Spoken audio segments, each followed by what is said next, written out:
السلام علیکم دوستو، میں ہوں سہیل اور ایم سہیل وائس پہ آپ کو خوش آمدید کہتے ہیں۔ سرکش پارٹ 3 ایپیسوڈ نمبر 101۔ اس راہداری میں صرف 2 ہی وی آئی پی سویٹ تھے اور ان دونوں کے دروازے بھی ایک دوسرے کے عین مقابل نہیں تھے۔ سویٹ کو زیادہ سے زیادہ پرائیویسی فراہم کرنے کا پورا خیال رکھا گیا تھا۔ میں کمال نے سن کی رہنمائی میں اندر پہنچا تو اس نے دروازہ میرے عقب میں بند کر دیا اور اپنی دانست میں میری نظر بچا کر چابی جیب میں ڈال لی۔ میں نے اسے احساس نہیں ہونے دیا کہ میں نے اس کی یہ حرکت دیکھ لی تھی۔ اس قسم کی حرکتوں پر مجھے تفشیش زدہ ہونے کی ضرورت نہیں تھی۔ اس قسم کی ملاقاتوں پر جاتے وقت ایسی حرکتیں میرے لیے تشویش کا باعث نہیں بنتی تھیں۔ کچھ کا انتظام کر کے آتا تھا اور کچھ کا توڑ کرنے کے لیے میں خود بھی تیار رہتا تھا۔ ڈرائنگ روم سے گزر کر ہم سیدھے بیڈ روم میں جا پہنچے۔ پرنس تہمینہ سامنے ہی ایک آرام دہ کرسی پر بیٹھی تھی۔ کمال نے سن نے کہا تھا کہ وہ بے تابی سے میرا انتظار کر رہی ہوگی، لیکن پرنس جس انداز میں بیٹھی تھی اسے اور خواہ کچھ بھی کہہ لیا جاتا کم از کم بے تابانہ انداز نہیں کہا جا سکتا تھا۔ وہ بالکل بت بنی بیٹھی تھی، ایک ایسا بت جس کی آنکھیں کسی انجانے خوف سے پھیلی ہوئی تھیں۔ اس کے دونوں بازو آرام دہ کرسی کے ہتھیوں پر یوں جمے ہوئے تھے گویا وہ بامشکل اپنے آپ کو اٹھ بھاگنے سے باز رکھ رہی ہو۔ اس کے جسم پر ایک نہایت نفیس مگر نہایت ناکافی لباس تھا۔ لباس کیا تھا؟ بس لبادرے کا خلاصہ ہی تھا۔ وہ پورے میک اپ میں تھی۔ گلے میں جوگیوں جیسے موٹے موٹے منکوں والی ایک مالا تھی جو اس کے گلے میں کچھ یوں جچ رہی تھی کہ شاید ہیروں کا ہار بھی اس کے سامنے کچھ معلوم نہ ہوتا اگر اس کے چہرے پر اتنا خوف نہ ہوتا اور وہ جسم کو کچھ ڈھیلا چھوڑ کر بیٹھی ہوتی تو شاید ڈانسر کی بجائے پرنس ہی معلوم ہوتی۔ وہ گھریلو ملازم نما شخص جو میرا ویٹنگ کارڈ لے کر اندر آیا تھا ایک کونے میں قدیم زمانے کے غلاموں کی طرح ہاتھ باندھے نظریں جھکائے کھڑا تھا۔ ایسا معلوم ہوتا تھا کہ وہ کچھ دیکھ رہا تھا نہ سن رہا تھا۔ میں نے سویٹ میں داخل ہوتے وقت اور بیڈ روم تک پہنچنے کے دوران غیر محسوس طور پر ادھر ادھر نظر دوڑا کر اطمینان کر لیا تھا کہ وہاں کمال نے سن، پرنس اور اس ملازم نما شخص کے سوا کوئی موجود نہیں تھا۔ البتہ وارڈر روم کے بارے میں کچھ نہیں کہا جا سکتا تھا، لیکن اس میں کسی کے ہونے کا امکان ذرا کم ہی تھا۔ ماڈرن ہوٹلوں کی الماریاں ایسی نہیں ہوتی تھیں کہ ان میں کوئی آسانی سے چھپ سکتا، اور پھر وارڈر روم کا دروازہ پوری طرح بند تھا۔ ایسی الماریوں میں چند منٹ چھپنے کے لیے بھی بڑا حوصلہ درکار تھا۔ مجھ پر نظر پڑتے ہی پرنس تہمینہ نے اپنے تاثرات پر قابو پانے کی پوری کوشش کی تھی۔ ایک کامیاب اداکار کی طرح اس کے تاثرات یکساں ہی تبدیل ہو گئے۔ وہ حتی الامکان پرسکون اور پراعتماد نظر آنے لگی۔ ہیلو مسٹر چودھری، خوش آمدید، وہ اٹھتے ہوئے بولی۔ اس کا اٹھنا گویا ایک خوبصورت سانچے میں ڈلی ہوئی سمندری موج کا اٹھنا تھا۔ اس کے اعضاء میں لہروں کا سا لوچ تھا۔ میں حیران تھا کہ جب میں نے اسے خنی کی حیثیت سے دیکھا تب مجھے اس میں اتنی خوبصورتیاں کیوں نظر نہیں آئی تھیں۔ شاید اب وہ کچھ پالش ہو کر سامنے آئی تھی۔ شاید پہلے مجھے اس کی طرف اتنی گہری نظر سے دیکھنے کا خیال ہی نہیں آیا تھا، اور شاید اس وقت اس کا خدود دربہ اتنی تفصیل سے سامنے بھی نہیں آیا تھا۔ اس کی مرحومہ ماں نے ذکر تو کیا تھا کہ اس کی ایک ڈانس نے فلم میں بڑی دھوم مچائی تھی، مگر میں وہ فلم بھی نہیں دیکھ سکا تھا۔ یقیناً اس میں وہ کچھ اسی انداز میں سامنے آئی ہوگی جس انداز میں آج کل اس کا ڈانس شو چل رہا تھا۔ اس نے بڑے جوش سے مسافے کے لیے ہاتھ بڑھایا۔ ایک لمحہ پہلے اس کے چہرے پر پھیلے ہوئے خوف کے باوجود اس کا ہاتھ سرد نہیں تھا۔ کمال نے سن کے ہاتھ کی پتھریلے لمس کے بعد اس ہاتھ کی حرارت ایک خوشگوار تجربہ تھا۔ وہ کھنکتی سی آواز میں انگریزی میں بولی، میں شکر گزار ہوں کہ آپ مجھ سے ملنے کے لیے تشریف لائے مسٹر چودھری۔ مجھے آپ سے مل کر حقیقتاً بہت خوشی ہوئی ہے۔ الفاظ میں بڑی روانی تھی۔ لہجے میں حتی الامکان خلوص سمونے کی کوشش کی گئی تھی، لیکن پھر بھی اس میں ایک پیشہ ورانہ سا رنگ آ گیا تھا۔ نہ جانے اس جملے کی اور اس جیسے دوسرے کتنے جملوں کی کتنی مشقیں کی گئی تھیں۔ مجھے بھی آخرکار تم سے مل کر بہت خوشی ہوئی خنی عرف حسنہ عرف پرنس تہمینہ، میں نے اس کی آنکھوں میں جھانکتے ہوئے مسکرا کر کہا۔ اس کی آنکھوں میں ایک ثانیے کے لیے وہی پہلا سا خوف نظر آیا۔ رنگت ذرا بدلی مگر فوراً ہی سنبھلتے ہوئے وہ دلکش مسکراہٹ کے ساتھ بولی، اس اپنیت کے لیے بھی میں آپ کی شکر گزار رہوں گی کہ آپ نے پہلی ہی ملاقات میں مجھے غنی کہہ کر مخاطب کیا۔ میرے لیے یہ بات ناگواری کے بجائے خوشی کا باعث بنی ہے۔ اور حسنہ کے بارے میں کیا حال ہے؟ میں نے بدستور اس کی آنکھوں میں جھانکتے ہوئے پوچھا۔ حسنہ؟ اس کی پیشانی پر شکنیں نمودار ہوئیں۔ میں سمجھی نہیں۔ آپ اگر مجھے اس نام سے مخاطب کرنا چاہتے ہیں تو مجھے کوئی اعتراض نہیں، ویسے یہ میرا نام کا حصہ نہیں، لیکن آپ جس نام سے بھی پکاریں میرے لیے وہی اچھا ہے۔ تمہارے منہ سے یہ اپنیت برے الفاظ سن کر بڑے بڑے لوگ بڑک اٹھتے ہوں گے، میں نے کہا، لیکن میں اس وقت یہاں دل فریب جملوں سے خوش ہونے نہیں، حقیقت جاننے آیا ہوں۔ کیسی حقیقت مسٹر چودھری؟ کس کی حقیقت؟ اس نے نہایت معصومیت سے انگریزی میں ہی پوچھا۔ سوہنیو ہونے نخرے بازیاں چھڈ بھی دیو، میں نے نرمی سے کہا۔ مجھے معلوم تھا خنی ٹھیٹھ پنجابی بھی اچھی طرح بولتی سمجھتی تھی، لیکن اس وقت وہ اپنی اداکاری جاری رکھنے پر تلی ہوئی تھی۔ بڑی بڑی آنکھیں معصومیت سے پٹ پٹاتے ہوئے بولی، میں نے یہ زبان یہاں سنی تو ہے، لیکن میں ابھی اسے سمجھنے نہیں لگی۔ ویسے میں زبانیں سیکھنے کے معاملے میں بڑی تیز ہوں۔ جس ملک جس علاقے میں بھی جاتی ہوں چند ہی روز میں گزارے لاگ اس کی زبان سیکھ لیتی ہوں۔ یہ غالباً یہاں کی علاقائی زبان میں کچھ کہا ہے۔ زیادہ سے زیادہ 2 ہفتے بعد میں آپ کو ایسے چھوٹے موٹے جملوں کا جواب دینے کے قابل ہو جاؤں گی۔ جان، میں نے گہری سانس لے کر کہا، اگر میں نے تمہارے سر پر دست شفقت رکھ دیا تو تم چند ہی سیکنڈ میں نہ جانے کن کن زبانوں میں کیسی کیسی باتوں کا جواب دینے کے قابل ہو جاؤ گی۔ کمال نسان ہم دونوں کے درمیان ریفری کی طرح کھڑا تھا اور گویا انتظار کر رہا تھا کہ دونوں حریفوں میں اصل معمے کے شروع ہو تو وہ پوائنٹ گننے شروع کر دے۔ وہ گہری سنجیدگی سے بولا، میرا خیال ہے ہمیں کم سے کم بیٹھ تو جانا چاہیے۔ سنگین سے سنگین گفتگو بھی بیٹھ کر ہو سکتی ہے۔ اس کے لہجے میں اب پہلے جیسی خوش اخلاقی یا انکساری نہیں تھی۔ ہم تینوں شیشے کی ایک سینٹر ٹیبل کے گرد کھڑے تھے۔ بیٹھنے میں پہل پرنس تہمینہ نے کی، پھر میں اور کمال نیسان بھی بیٹھ گئے۔ انداز کچھ ایسا ہی تھا جیسے کوئی اہم کانفرنس شروع ہونے والی ہو اور شرفا نے اپنی نشستیں سنبھال لی ہوں۔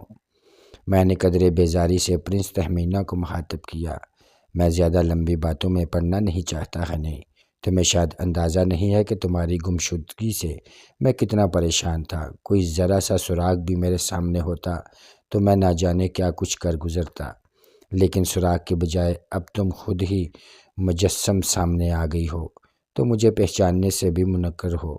کیا اس طرح صلہ دیتے ہیں کسی کی ہمدردی کا؟ وہ یوں خالی خالی نظروں سے میری طرف دیکھتی رہی جیسے میری گفتگو کا ایک لفظ بھی اس کی سمجھ میں نہ آیا ہو۔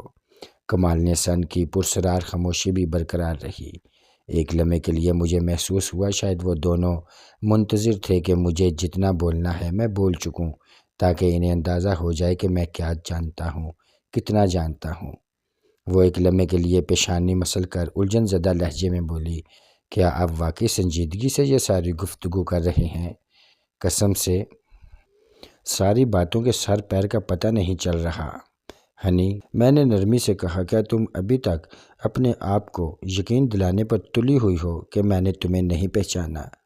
اس رات جب تم نے مجھے حسنہ کے نام سے غصہ دیا تو میں واقعی تمہیں نہیں پہچان سکا تھا، لیکن تمہیں اتنا تو یاد ہوگا کہ تم فر اردو بول رہی تھی۔ پھر میں نے آج کے اخبار میں تمہارا ایک کلوز اپ دیکھا اور صرف آنکھوں کی وجہ سے میں نے پہچان لیا۔ اس میں کوئی شک نہیں کہ تمہاری صورت یکساں تبدیل ہو گئی ہے، لیکن تمہاری آنکھیں وہی ہیں۔ میں ان آنکھوں کو کبھی نہیں بھول سکتا، میں کبھی دھوکہ نہیں کھا سکتا۔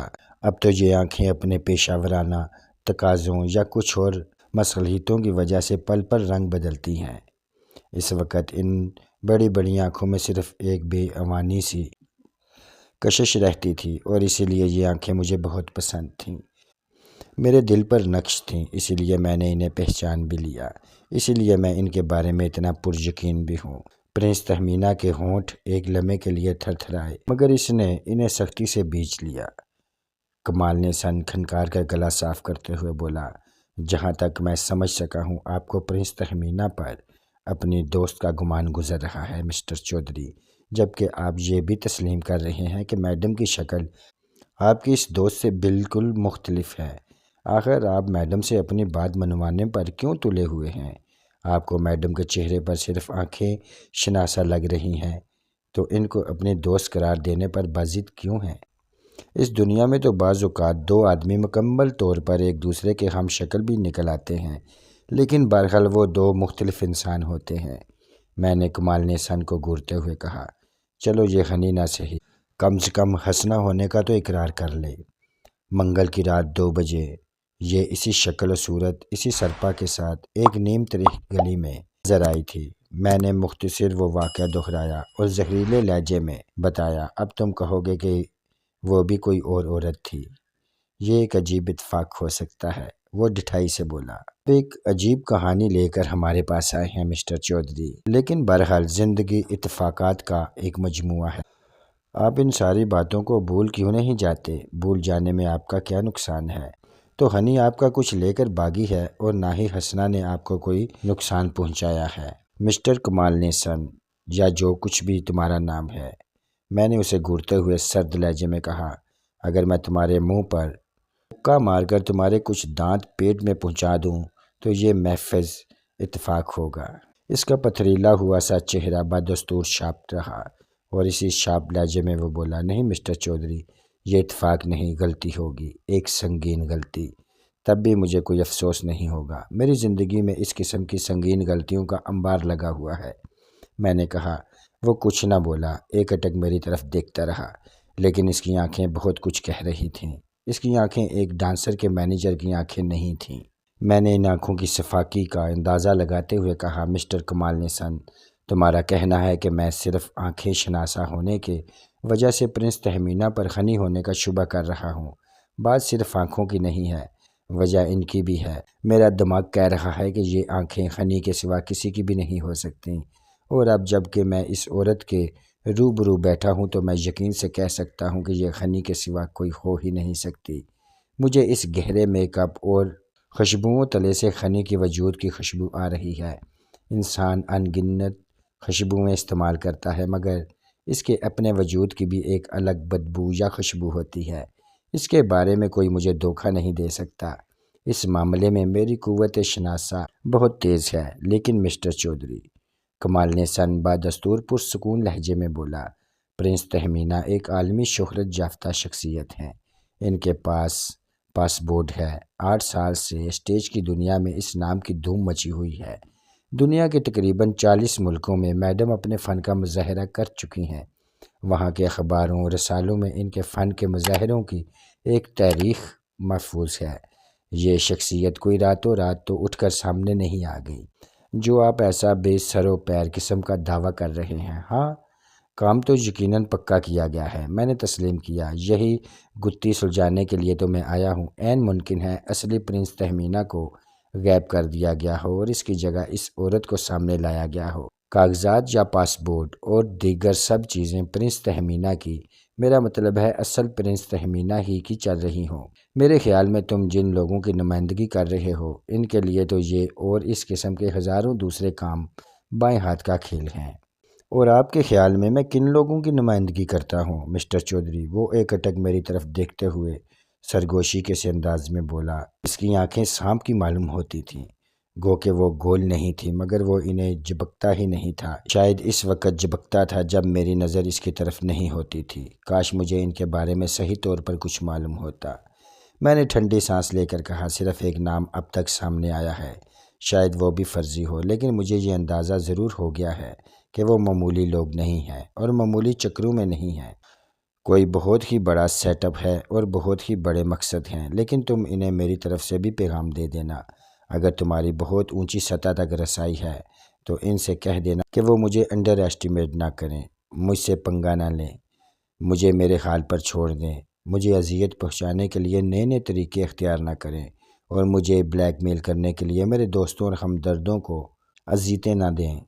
یہ پنگا کیا ہوتا ہے مسٹر چودھری؟ کمال نیسن نے نہایت سنجیدگی سے دریافت کیا۔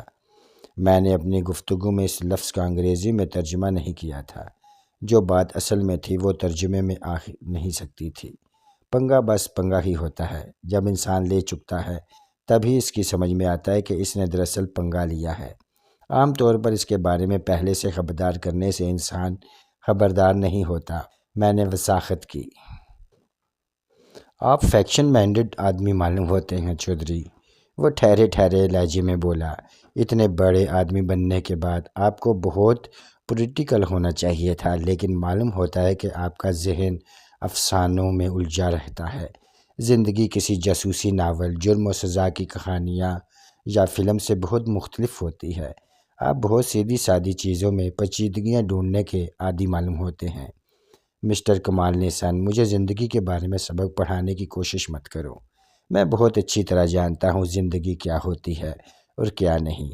میں نے زندگی کا ہر رنگ، ہر ڈھنگ اور ہر روپ دیکھا ہے، اس لیے مجھے یقین ہو چکا ہے کہ زندگی در حقیقت جاسوسی ناولوں، جرم و سزا کی کہانیاں اور فلموں سے زیادہ پراسرار، پیچیدہ اور سنسنی خیز ہے۔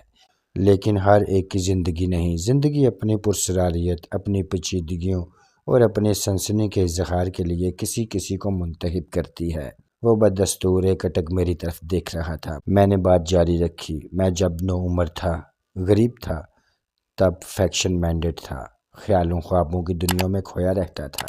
فلمیں، رسالے، جاسوسی ناول، کہانیاں، غرض کے جو بھی مل جاتا تھا پڑھتا تھا، اور میرا ذہن نہ جانے کن کن بھول بھلیوں میں بھٹکتا رہتا تھا۔ لیکن اس وقت عملی زندگی میں مجھے کوئی پراسراریت، کوئی سنسنی خیز، کوئی انوکھا واقعہ پیش نہیں آیا تھا۔ میری زندگی اتنی ہی شارپ تھی جتنی جوپڑ میں پڑے ہوئے کسی مینڈک کی۔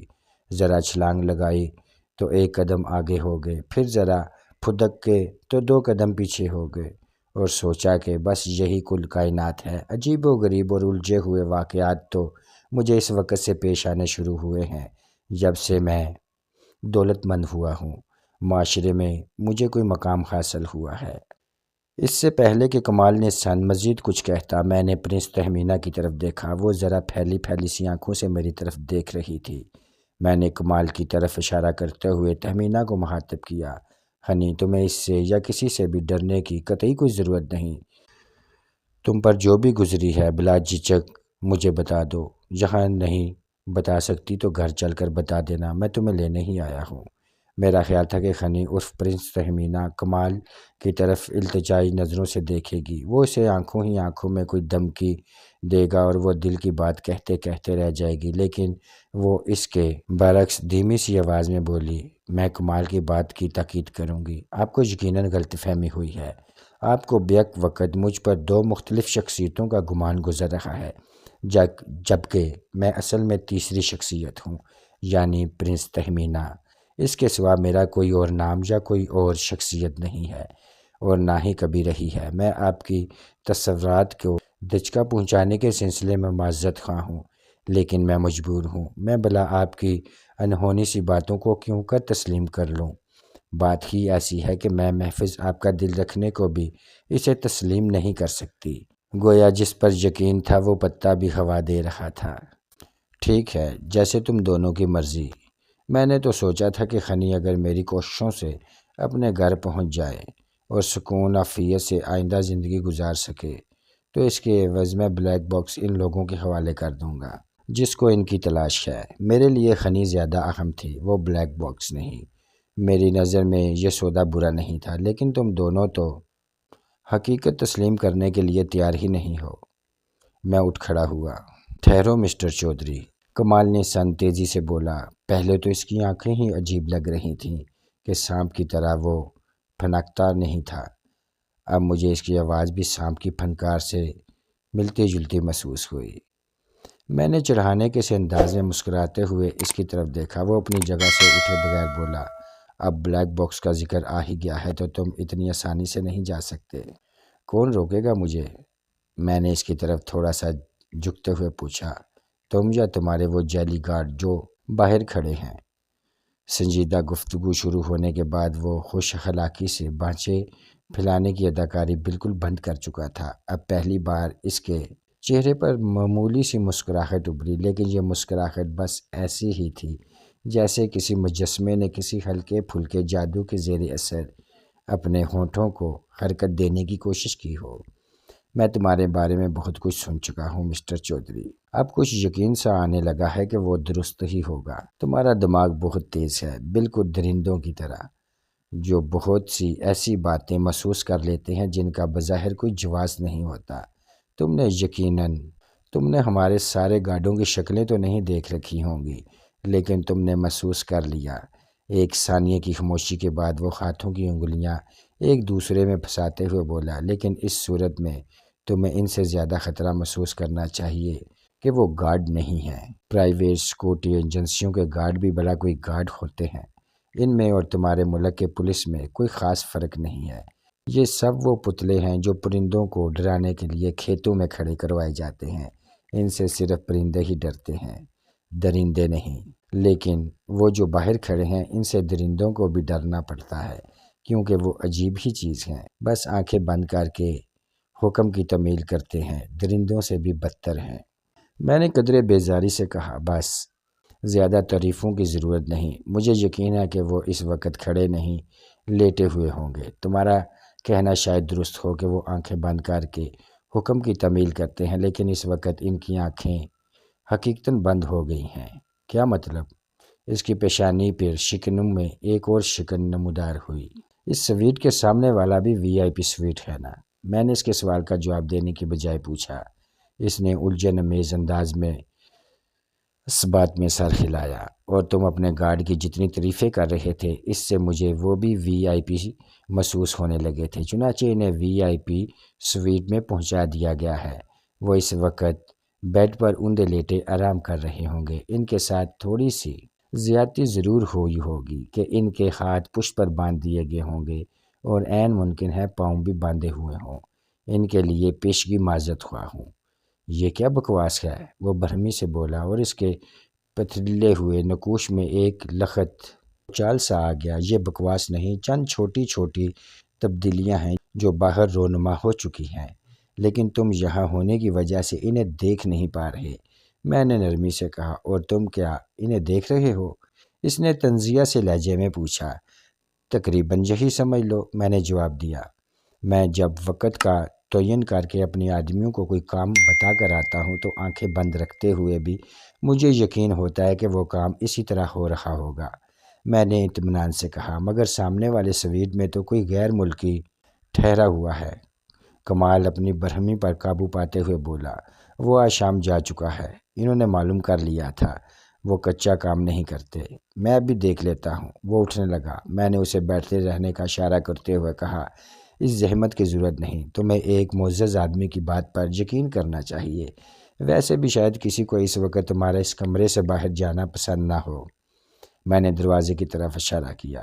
اس نے گردن موڑ کر دروازے کی طرف دیکھا۔ دروازہ ذرا سا کھل چکا تھا، اور اس سے ایک ریوالور کی خوفناک سی نال جھانک رہی تھی۔ ریوالور جس کے ہاتھ میں تھا وہ نظر نہیں آ رہا تھا، لیکن مجھے معلوم تھا کہ وہ احمد ہوگا۔ احمد بلا شبہ کمال کا آدمی تھا۔ بند دروازے کو بے آواز طریقے سے کھولنے میں اس کا جواب نہیں تھا۔ کمال نیسن جسے شاطر اور ہوشیار آدمی کو بھی پتہ نہیں چلا تھا کہ کب سویٹ کا بیرونی دروازہ اور پھر بیڈ روم کا دروازہ کھلا تھا۔ باہر اس کے دونوں مسلح گارڈ کو کب قابو میں کیا گیا اور کب سامنے والے سویٹ میں منتقل کیا گیا، اس کا تو اسے بھی اندازہ نہیں ہو سکتا تھا۔ اس کام میں احمد کے ساتھ آفتاب شریک تھا۔ اس وقت مجموعی طور پر انٹل کال میں میرے 6 آدمی ڈیوٹی پر تھے۔ احمد کے ریوالور کی نال تو بیڈ روم میں جھانک رہی تھی۔ آفتاب باہر دروازے پر کھڑا تھا۔ منیر اور مسعود پہلے ہی نیچے موجود رہتے ہوئے سویٹ کی نگرانی کر رہے تھے۔ صفدر اور سلیمان ہوٹل سے باہر جانے کے راستوں پر موجود تھے۔ میں ہنی کو ساتھ لے جانے کا پورا بندوبست کر کے آیا تھا۔ مجھے معلوم تھا کہ یہ آسان کام نہیں ہوگا۔ کمال نیسن اٹھ چکا تھا، لیکن ایک لمحے تک دروازے کی طرف دیکھتے رہنے کے بعد وہ گہری سانس لے کر بیٹھ گیا۔ اس کے چہرے پر دوبارہ پہلا سا ٹھہراؤ آ گیا۔ اس نے گویا دل ہی دل میں اعتراف کر لیا تھا کہ جو کچھ ہو رہا تھا اس کو روکنے کے لیے اب کچھ نہیں کیا جا سکتا تھا، اور اس احساس کے ساتھ گویا اسے قرار سا آ گیا تھا۔ یہ سب کچھ کیا ہے مسٹر چودھری؟ اس نے دروازے کی طرف اشارہ کرتے ہوئے ہموار لہجے میں پوچھا۔ یہ سب میرے ریموٹ کنٹرول نظام کا ایک حصہ ہے، میں نے مسکراتے ہوئے جواب دیا۔ اور اس وقت اس نظام کی کارکردگی مجھے دکھانے کا مقصد اس لیے ایک اٹک میری طرف دیکھتے ہوئے پوچھا۔ میں نے کہا نا کہ میں ہنی کو ساتھ لے جانے کے لیے آیا ہوں۔ میں نے دوستانہ لہجے میں جواب دیا۔ مجھے یہ بات بالکل پسند نہیں ہے کہ کوئی میرے دوستوں کو اغوا کرے اور انہیں کھلونوں کی طرح استعمال کرتا پھرے۔ وہ بڑی تحمل مجازی سے بولا، یہ عورت جسے آپ ہنی سمجھنے پر بری طرح بضد ہیں، پہلے اس سے تو پوچھ لیجئے کیا یہ آپ کے ساتھ جانے کے لیے تیار ہے؟ اس کے لہجے میں بڑا زہر تھا، لیکن شکنجے میں لپٹی ہوئی گولی کی طرح۔ میں نے ہنی کی طرف دیکھتے ہوئے کہا، میرے ساتھ چلو، اس سے اچھا موقع نہیں تمہیں پھر نہیں ملے گا۔ میں تمہاری خاطر بڑا رسک لے رہا ہوں۔ وہ گویا سر پیٹتے پیٹتے رہ گئی اور بیزاری سے بولی، مسٹر چودھری آپ کو کیا ہو گیا ہے؟ میں آپ کو کیسے یقین دلاؤں کہ میں ہنی نہیں ہوں، اس لیے میں آپ کے ساتھ نہیں جا سکتی۔ اگر مجھے ہنی سمجھ کر آپ کو کوئی خوشی مل رہی ہے تو بے شک سمجھتے رہیں، لیکن مجھے ساتھ لے جانے کی ضد مت کیجیے۔ میں جہاں ہوں بہت خوش ہوں۔ آخر آپ کیوں خون خرابہ کرنے پر تلے ہوئے ہیں؟ یہ میرے لیے شرمسار کر دینے والی صورتحال تھی۔ میری سمجھ میں نہیں آ رہا تھا کہ مجھے کیا کرنا چاہیے۔ مجھے افسوس ہو رہا تھا کہ اتنا تردد میں نے کس لیے کیا تھا، لیکن یہ ایسا اٹھا ہوا قدم تھا جس کا واپس ہونا بڑا مشکل تھا۔ واپسی میں بھی برحال خطرات بہت تھے۔ اگر کسی نے کوئی بیوقوفی نہ کی تو کوئی خون خرابہ نہیں ہوگا۔ میں نے ہنی کو یقین دلایا، اگر میرے ساتھ چلنے میں تمہاری کوئی مجبوری آڑے آ رہی ہے تو مجھے بتاؤ، میں اس کا بھی حل نکال لوں گا۔ میری سب سے بڑی مجبوری تو یہی ہے کہ میں ہنی نہیں ہوں، وہ دونوں ہاتھ پھیلاتے ہوئے بولی۔ دوسری مجبوری یہ ہے کہ اس ہوٹل میں میرا ایک ماہ کا کنٹریکٹ چل رہا ہے، جس کو پورا ہونے میں ابھی 23 دن باقی ہیں۔ اگر کنٹریکٹ میری طرف سے ٹوٹا تو مجھے لاکھوں روپے ہرجانہ ادا کرنا پڑے گا۔ جس مسئلے کا تعلق روپے پیسے سے ہو، اس کی تو بالکل ہی فکر مت کرو، ہرجانہ جتنا بھی ہو بھر دیا جائے گا۔ اور کچھ؟ میں نے اس شناسہ آنکھوں میں جھانکا جو اجنبی نظر آنے کی پوری کوشش کر رہی تھیں۔ میری اس پیشکش سے وہ گویا زچ ہو گئی۔ اس نے مزید کچھ کہنے کے بجائے سر جھکا لیا، ساتھ ہی اس کے کندھے بھی بے جان سے انداز میں جھک گئے۔ کمال نے سن ہولے سے کھنکارنے کے بعد مجھ سے مخاطب ہوا، تم نے ابھی بلیک باکس کی بات کی تھی۔ میں نے اس کی بات کاٹتے ہوئے کہا، اور اس میں دلچسپی ظاہر کر کے تم نے ثابت کر دیا کہ تم ریڈ ڈاٹ کے آدمی ہو۔ اس بات کو جانے دو کہ میں کس کا آدمی ہوں اور کس کا نہیں۔ ضروری نہیں کہ بلیک باکس کی دلچسپی صرف ریڈ ڈاٹ کی ہو۔ ویسے بائی دی وے، یہ ریڈ ڈاٹ ہے کیا؟ کسی آدمی کا فرضی نام ہے؟ اب اتنے معصوم نہ بنو۔ میں نے بیزاری سے کہا، مجھے اچھی طرح معلوم ہے کہ ہنی کو ریڈ ڈاٹ نے اغوا کرایا تھا اور یہ انہی کے قبضے میں تھی، اور یہ بات خود ایڈم عرف ایڈی فون پر مجھے سے کہہ چکا ہے۔ وہ مجھے یہی نصیحتیں کیا کرتا تھا کہ میں اس کی تلاش کے سلسلے میں پریشان ہونا چھوڑ دوں۔ اور یہ ایڈم عرف ایڈی کون ہے؟ اس نے پوچھا۔ میرے بتانے کے باوجود وہ معصوم بننے پر تلا ہوا تھا۔ ایڈم عرف ایڈی تمہارا روحانی باپ ہے، جسے تم نے فراموش بھی کر دیا۔ وہ تمہارا یقینی باپ ہی ہوگا۔ میں یقین سے نہیں کہہ سکتا، میں نے اسے تاؤ دلانے کے لیے کہا۔ تاؤ مجھے خود آ رہا تھا، لیکن وہ ذرا بھی غصے میں آئے بغیر دوستانہ سے انداز میں سر ہلاتے ہوئے بولا، جب آدمی اس طرح جلجلا کر جواب دے تو اس کا مطلب یہی ہوتا ہے کہ اسے کچھ معلوم نہیں۔ ظاہر ہے اگر مجھے کچھ معلوم ہوتا تو بات کچھ آگے نہ بڑھ جاتی۔ میں اتنے عرصے تک ہنی کے معاملے میں بے دست و پا نہ بیٹھا رہتا۔ میں نے اپنی لا علمی کا اعتراف کر لیا، لیکن ریڈ ڈاٹ کے بارے میں اتنا بے خبر بننے کا شوق کیوں چڑھا ہوا ہے تمہیں؟ ہو سکتا ہے مجھے ریڈ ڈاٹ کے بارے میں کچھ معلوم ہو، اور یہ بھی ہے کہ کچھ معلوم نہ ہو، اس سے کوئی فرق نہیں پڑتا۔ تم اس بحث کو چھوڑ دو اور کام کی بات کرو۔ اگر تم بلیک باکس میرے حوالے کر دو تو اس عورت کو اپنے ساتھ لے جا سکتے ہو جسے تم ہنی کہہ رہے ہو۔ اب یہ ہنی نکلے یا کچھ اور، یہ تمہارا مقدر ہے۔ دیکھ لیا تم نے؟ میں نے ہنی کو مخاطب کیا، یہ ہے ان لوگوں کی اوقات، یہ تمہاری مرضی معلوم کیے بغیر بلیک باکس کے عوض تمہیں میرے سپرد کرنے کے لیے تیار ہیں۔ اس نے ایک نظر میری طرف دیکھا اور خاموشی سے سر جھکائے رکھا۔ شاید اس نے اب خاموشی رہنے کا تہیہ کر لیا تھا۔ کمال نے سن بولا، تم پرنس کو چھوڑو، مجھ سے بات کرو۔ بلیک باکس اگر باہر کہیں ہے تو اپنے آدمیوں سے منگوا لو، ابھی اسی وقت ہم دونوں کا مسئلہ حل ہو جائے گا۔ بلیک باکس میز پر رکھ دو اور پرنس کا ہاتھ تھام کر اسے ساتھ لے جاؤ۔ بیچاری پرنس، میں نے ترنم آمیز لہجے میں کہا۔ میں نے سوچا بھی نہیں تھا کہ دنیا میں ایسی بھی کوئی پرنس موجود ہے۔ میں غنی کی طرف دیکھ رہا تھا، شاید اس کے دل میں خوف کی دھند میں لپٹے ہوئے کسی جذبے کو سرکشی پر آمادہ کر سکوں، مگر وہ میری طرف دیکھ ہی نہیں رہی تھی۔ کمال نیسان اب اپنے لہجے کی بے تابی نہ چھپا سکا، تیزی سے بولا، مسٹر چودھری کام کی بات کرو، وقت ضائع مت کرو۔ میں سوچ بھی نہیں سکتا تھا کہ تمہارے پاس اتنا فالتو وقت ہوتا ہے۔ فالتو وقت تو میرے پاس واقع نہیں ہوتا۔ دراصل وقت کو استعمال کرنے کے لیے اپنے اپنے انداز ہوتے ہیں۔ میرے انداز تمہاری سمجھ میں نہیں آئیں گے۔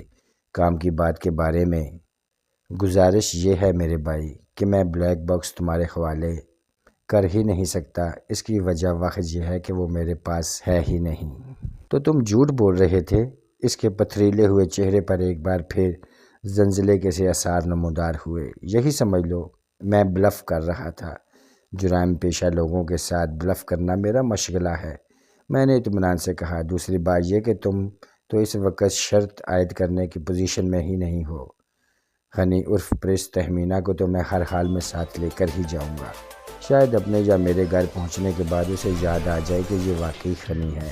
اتنی احمقانہ اور حد سے بڑی ہوئی خود اعتمادی اچھی نہیں ہوتی، وہ زہریلے لہجے میں بولا۔ پھر اس نے ایک نظر گھڑی پر ڈالنے کے بعد کہا، میں بھی تمہیں اپنے ریموٹ کنٹرول نظام کا ایک معمولی سا نمونہ دکھاتا ہوں۔ وہ اس میز کی طرف بڑھا جس پر ٹی وی وغیرہ رکھا ہوا تھا۔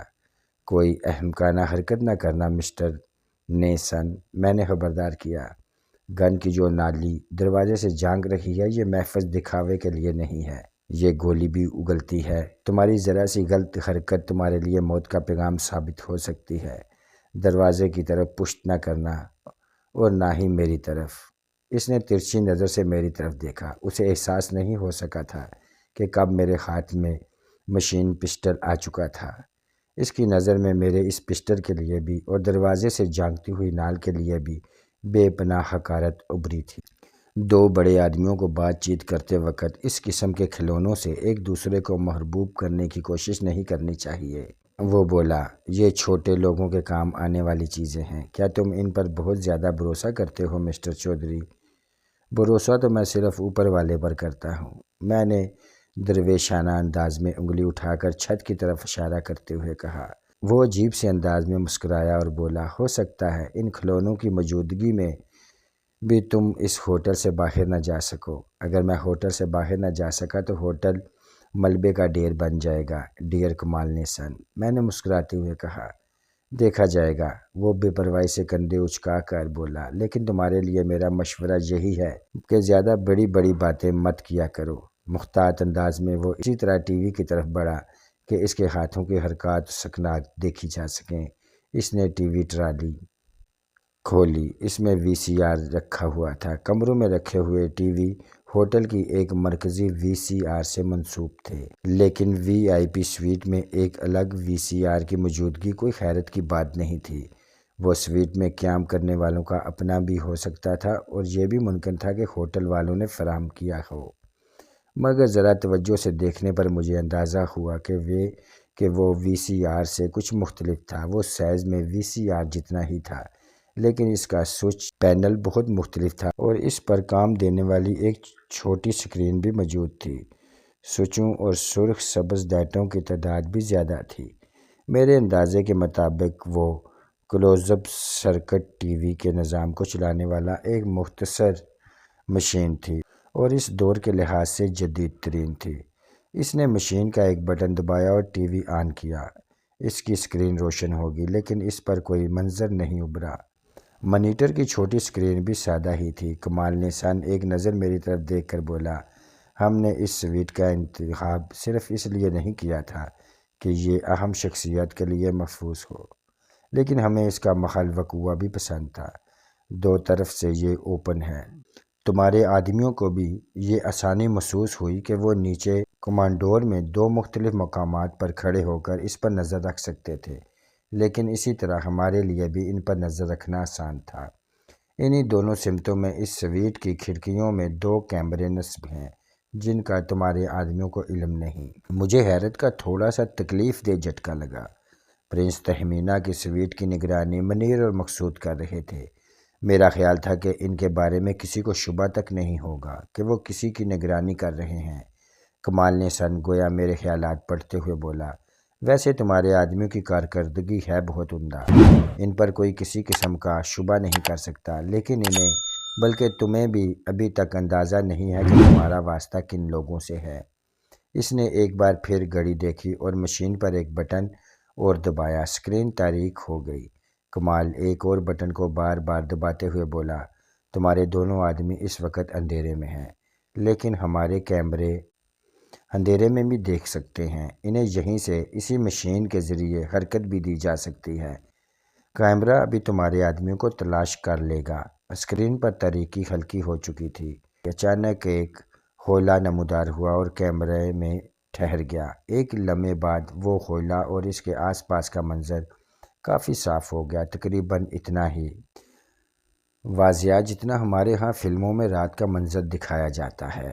وہ منیر تھا جو اپنی چھوٹی سی گاڑی سے ٹیک لگائے کھڑا سگریٹ کی کش لے رہا تھا۔ وہ سگریٹ پیتا نہیں تھا، لیکن شاید بے کیف نگرانی اور طویل انتظار کی کوفت سے اکتا کر اس وقت شگل کے طور پر پی رہا تھا۔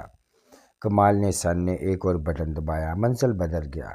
اب دوسرے کیمرے سے ریکارڈ ہو گیا تھا۔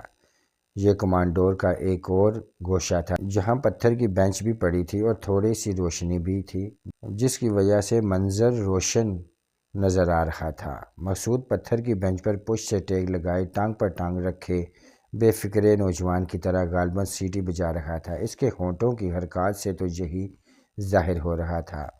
کمال نے سنتریفی انداز میں بولا، یہ دونوں نوجوان جتنی دیر وہاں رہتے ہیں اس سویٹ کی کھڑکیوں کی طرف نظر اٹھا کر بھی نہیں دیکھتے، لیکن مجھے معلوم ہے کہ ان کی نظر سے کچھ بھی اوجھل نہیں۔ یہ جگہ بھی بدلتے رہتے ہیں۔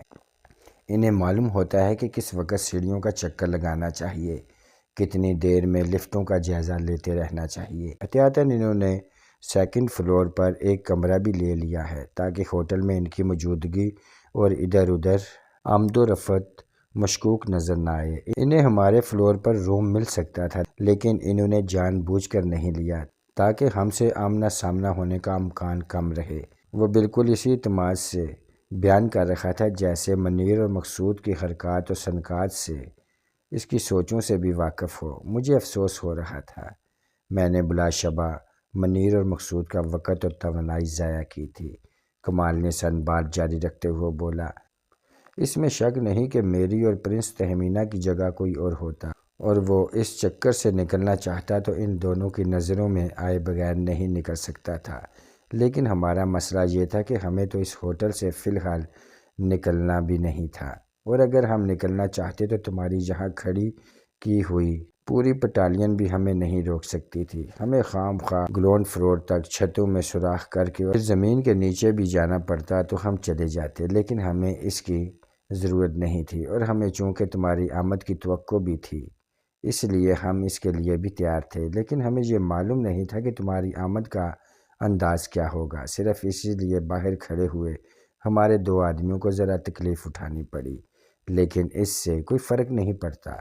کندھے اچکا کر اس نے ایک بار پھر گھڑی دیکھی اور معمولی سی مسکراہٹ کے ساتھ بولا، تم نے اپنے ریموٹ کنٹرول نظام کا ذکر کیا تھا، اتفاق سے کچھ اس قسم کا نظام ہمارا بھی ہے۔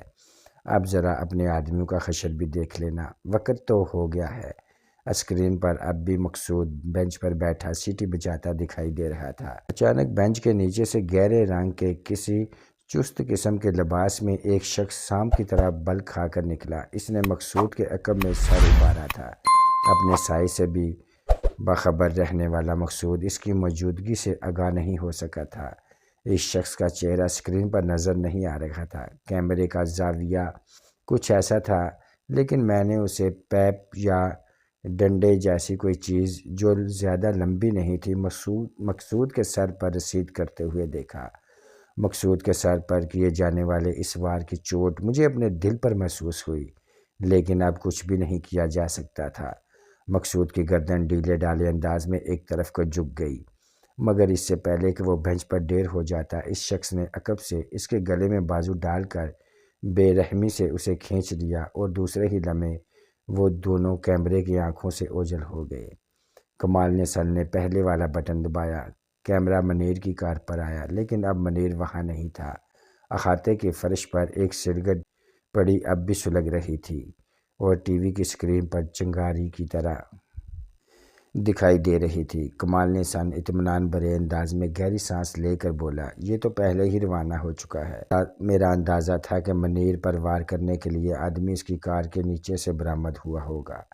میں نے ایک اٹک کمال کی طرف دیکھتے ہوئے دھیمے لہجے میں پوچھا، ان دونوں کو کہاں لے جایا جا رہا ہے؟ کسی انجانے سفر پر، منزل مجھے معلوم نہیں، وہ بے نیازی سے دونوں ہاتھ پھیلا کر بولا۔ میں نے بآواز بلند صرف ایک کوڈ ورڈ بولا۔ یہ احمد اور آفتاب کے لیے تھا۔ اس کا مطلب یہی تھا کہ وہ فوری طور پر اپنے ان ساتھیوں کی خبر لے جن کا حشر ہمیں ٹی وی پر دکھایا گیا تھا۔ یہاں کی صورتحال کو میں خود ہی سنبھال لوں گا۔ آنکھوں کے سامنے سے ریوالور کی نال دروازے سے غائب ہو گئی اور دروازہ کھٹک سے بند ہو گیا۔ وہ لوگ بھی مشینی انداز میں حرکت میں آنے والے تھے، اس کی تو مجھے توقع تھی، لیکن میری ساری توجہ کمال نے سن پر رہی اور یہی میری غلطی تھی۔ میں نے کونے میں کھڑے ہوئے اس ڈھانچہ نما شخص کو نظر انداز کر دیا تھا جو خلیے سے گھریلو ملازم اور جسمانی طور پر نہایت کمزور نظر آ رہا تھا۔ کمال نے سن نے تو اپنی جگہ سے حرکت بھی نہیں کی، لیکن وہ ڈھانچہ یکدم ہی اس طرح ہوا میں اچھلا جیسے اس کے پیروں تلے نہایت طاقتور اسپرنگ فٹ تھے جنہوں نے اسے مشینری گڈے کی طرح ہوا میں اچھال دیا تھا۔ صرف یہی نہیں بلکہ وہ گویا اڑنے پر بھی قادر تھا۔ عقاب کی طرح اڑتا ہوا ہی وہ یکدم مجھ پر آ کر گرتا، لیکن عین آخری لمحے اس حیرت کے جھٹکے سے سنبھلنے کا موقع مل گیا تھا جو اس کے حرکت میں آنے سے مجھے لگا تھا۔ میں نے نہایت تیزی سے ایک قدم پیچھے ہٹتے ہوئے مشین پسٹل کا دستہ اس کی کھوپڑی پر رسید کرنے کی کوشش کی، لیکن وہ اس کی کھوپڑی کے بجائے کندھے پر لگا۔ اس ضرب سے بھی میرے اندازے کے مطابق اس کے کندھے کی ہڈی کم سے کم چٹک تو جانی چاہیے تھی، لیکن اس بدبخت پر تو جیسے اس کا بال برابر بھی اثر نہیں ہوا۔ وہ چھپکلی کی طرح دب سے اوندے منہ قالین پر گرا، مگر اسی ثانیے اس طرح اچھل کر سیدھا اٹھ کھڑا ہوا جیسے اسپرنگ والے کسی بہت موٹے گدے پر گرا تھا۔ دوسرے ہی لمحے اس نے جس انداز میں ٹانگ گھمائی وہ ساتھ ہی مجھے رسید کرنے کی کوشش کی، اس سے مجھے اندازہ ہوا وہ تو لڑائی کا ماہر تھا۔ جس انداز میں اس کا بازو ہوا میں گھوما تھا وہ کسی عام آدمی کی گردن توڑ دینے کے لیے کافی تھا۔ میرا بھی اس سے بچ جانا خوش قسمتی ہی تھا۔ میری ہڈیوں کی تمام تر مضبوطی کے باوجود شاید کوئی ہڈی تو چٹ ہی جاتی اور نہ جانے کتنی دیر کے لیے میں دنیا مافیا سے بے خبر ہو جاتا۔ یہ محض میری خوش قسمتی تھی کہ مجھے بروقت اس کے بارے میں خبردار ہونے اور اس کی خطرناکی کا اندازہ لگانے کی مہلت مل گئی، ورنہ اس کا ظاہری سراپا یقیناً لوگوں کو دھوکہ دیتا اور وہ کسی کے کچھ سمجھنے سے پہلے ہی اسے ڈھیر کر دیتا ہوگا۔ اب جب کہ وہ بھی سمجھ چکا تھا کہ میں کوئی آسان شکار نہیں ہوں تو یکدم محتاط ہو گیا تھا۔ ادھر کمال نے سن نے نہ جانے کہاں سے ایک خوفناک صورت سا ریوالور نکال لیا تھا جس پر نہایت عمدہ قسم کا ایک سلنسر فٹ تھا، مگر اس سے ریوالور کی خوفناکی میں کچھ اور اضافہ ہو گیا تھا۔ صورتحال اب عجیب ہو گئی تھی۔ میرے ہاتھ میں مشین پسٹل اور کمال کے ہاتھ میں سلنسر والا ریوالور تھا۔ ہم دونوں کے درمیان وہ ڈھانچہ نما شخص تھا جس کا چہرہ ہر تاثر سے عاری تھا، مگر اس کی آنکھوں میں خون کی پیاس تھی۔ چند لمحے کے لیے تو ہم تینوں ساکت رہے۔ کچھ کہا نہیں جا سکتا تھا کہ کس کی ذرا سی حرکت، کس کا ذرا سا غلط اٹھا ہوا قدم کس کے لیے موت کا پیغام لا سکتا تھا۔ تنے ہوئے تاروں کی طرح گویا ہم ایک دوسرے کی زندگی کے تار تھامے ہوئے تھے۔ کچھ نہیں کہا جا سکتا تھا کہ ذرا سے غلط دباؤ سے کس کی زندگی کا تار ٹوٹ جائے۔ حتیٰ کہ وہ دونوں تو ساتھی ہوتے ہوئے بھی ایک دوسرے کے لیے فرشتہ اجل ثابت ہو سکتے تھے۔ کسی ایک کی غلطی ان میں سے کسی کو بھی مردہ کر سکتی تھی، گو کہ ہدف ان دونوں کا میں ہی تھا۔ پرنس تہمینہ ایک دیوار سے جا لگی تھی، اس کی خوبصورت آنکھیں وحشت سے پھیلی ہوئی تھی۔ کمرہ بے شک کشادہ تھا، لیکن بہرحال ہوٹل کا کمرہ تھا، کوئی طویل میدان جنگ تو تھا نہیں۔ محفوظ جگہ کی تنگی کے باعث بھی موت کسی کا لہو چاٹتی ہوئی گزر سکتی تھی، اس کا اندازہ چاروں ہی کو تھا۔ پھر ہم تینوں نے بہتر زاویے پر آنے کے لیے بیک وقت چونٹی کی رفتار سے اپنی جگہ سے کھسکنا شروع کیا۔ کوئی ایک دوسرے سے ذرا سی بھی زیادہ عجلت کا متحمل نہیں ہو سکتا تھا۔ ان دونوں کا مرکز نگاہ میں تھا اور مجھے بیک وقت ان دونوں پر نظر رکھنا پڑ رہی تھی۔ میں نہایت آہستگی سے دوسری دیوار سے جا لگا۔ موجود صورتحال میں یہی حکمت عملی بہتر تھی۔ میں نہیں چاہتا تھا کہ مار داڑ شروع ہو تو ڈھانچہ نما شخص درمیان سے نکل جائے یا کسی طرف میری پشت پر پہنچ جائے۔ کمال کی اور میری انگلی کا دباؤ اپنی اپنی گن کے ٹریگر پر خطرناک حد تک پڑ چکا تھا۔ کسی کی گن سے کسی بھی لمحے گولی برآمد ہو سکتی تھی۔ صورتحال کا تناؤ شاید پرنس تہمینہ کی برداشت سے باہر ہو گیا۔ وہ چلا اٹھی، کمال پلیز روکو، یہ سب کچھ روکو۔ میں چودھری صاحب کو منا لوں گی، ان کی منت کر لوں گی، یہ یہاں سے چلے جائیں گے۔ تم دونوں میں سے کسی کا بھی مرنا ٹھیک نہیں ہے۔ وہ ایک لمحے کے لیے بھی میری طرف سے نظر ہٹانے کا متحمل نہیں ہو سکتا تھا۔ پرنس کی طرف دیکھے بغیر بیچے بیچے دانتوں کے درمیان سے بولا، تم خاموش رہو۔ تمہارے دل میں کیا مسٹر چودھری کی ہمدردگی جاگ اٹھی ہے؟ کیا تم اسے مرتے دیکھنا نہیں چاہتی؟ نہیں، میں دراصل تمہیں مرتے نہیں دیکھنا چاہتی، وہ تیزی سے بولی۔ اس کی آواز سے اندازہ ہو رہا تھا کہ اس کی سانس تیز تیز چل رہی تھی۔ کمال کے دانت بدستور بچے رہے اور اسی عالم میں وہ عجیب سے انداز میں ہنسا۔ اس کی ہنسی دیوانگی کی طرح مائل کسی درندے کی آواز محسوس ہوئی اور وہ بدستور چونٹی کی رفتار سے کھسکتے ہوئے بولا، میں اتنی آسانی سے مرنے والا نہیں ہوں، لیکن میری خواہش تھی کہ چودھری بھی نہ مرتا، لیکن اس نے بغیر کسی خاص مقصد کے نہایت احمقانہ انداز میں اپنے آپ کو غلط سچویشن میں پھنسا لیا ہے۔ کشادگی کی انتہائی حد تک تنے ہوئے تار کو توڑنے میں ڈھانچے نما شخص نے فیصلہ کن کردار ادا کیا۔ وہ کٹے ہوئے تنے کی طرح مگر اس سے کہیں زیادہ تیزی سے نیچے گرا۔ اپنی دانش میں اس نے بڑی ہوشیاری دکھائی تھی۔ اس نے اپنی لمبی ٹانگ بڑھا کر مجھے ایڑی لگا کر اوندے منہ گرانے کی کوشش کی تھی، لیکن میں نے اپنی جگہ سے ہٹتے ہوئے اس کے ٹخنے پر ٹھوکر رسید کی، جو ٹخنا توڑ ڈالنے کے لیے کافی تھی۔ اسی لمحے کمال نے سن فیر کر چکا تھا، مگر میری اس جگہ سے ہٹ جانے کے باعث صرف دیوار کا تھوڑا سا پلستر اکھڑ کر رہ گیا۔ اس کے ہاتھ میں ہی آگے بڑھ کر ڈھانچے کی پسلیوں میں بھی ٹھوکر رسید کر چکا تھا۔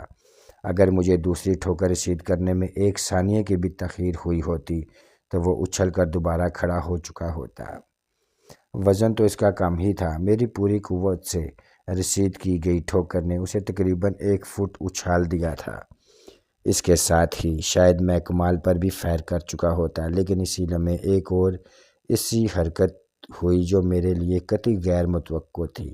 پرنس تہمینہ پر سے میری نظر ایک ثانیہ کے لیے ہٹ چکی تھی اور اس کی طرف سے مجھے اندیشہ بھی نہیں تھا کہ وہ اس خطرناک کشمکش میں ٹانگ اڑانے کی کوشش کرے گی، لیکن شاید وہ کم بخت خنی نہیں تھی، پرنس تہمینہ ہی تھی۔